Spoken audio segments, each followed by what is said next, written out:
কিছু টাকা চেয়েছিল।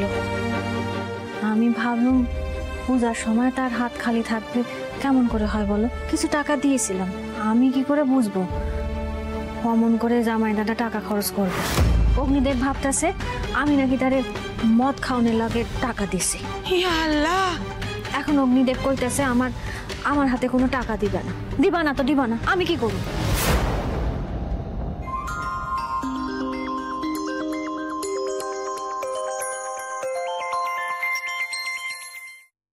হ্যাঁ নিতাই কাকা বলো। ও আলো মা, এটা কি হয়ে গেল বলো তো?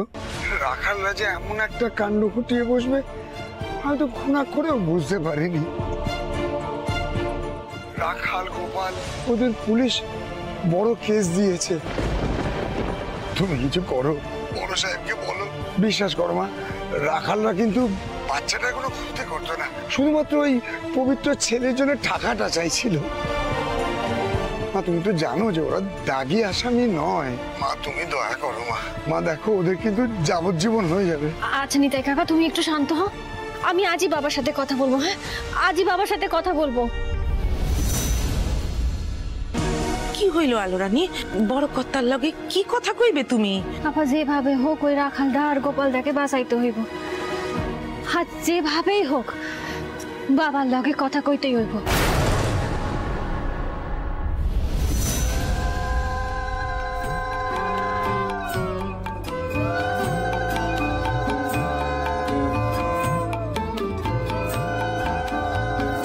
মাগো তুই আসবি বলে যতই আলো জ্বেলেছিলাম, নবমীর রাত পোহাতেই সব নিভিয়ে ফেলেছিলাম। মাগো তুই আসবি বলে যতই আলো জ্বেলেছিলাম, নবমীর রাত পোহাতেই সব নিভিয়ে ফেলেছিলাম। কৈলাসে মা ফিরলি রে তুই সকল কথা ফেলে রেখে, মন ভরলো কোথায় মাগো তোর ওই মুখ দেখে দেখে।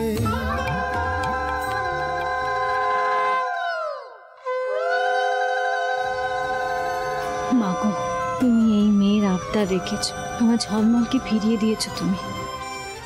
তোমার কাছে আর কি চাইবো? না চাইতে অনেক কিছু দিয়েছো তুমি। এই সামান্য পিঠে নিজের হাতে বানিয়েছি তোমার জন্য, তুমি গ্রহণ করো মা। খেয়ে দেখো তুমি, তোমার কেমন লাগলো।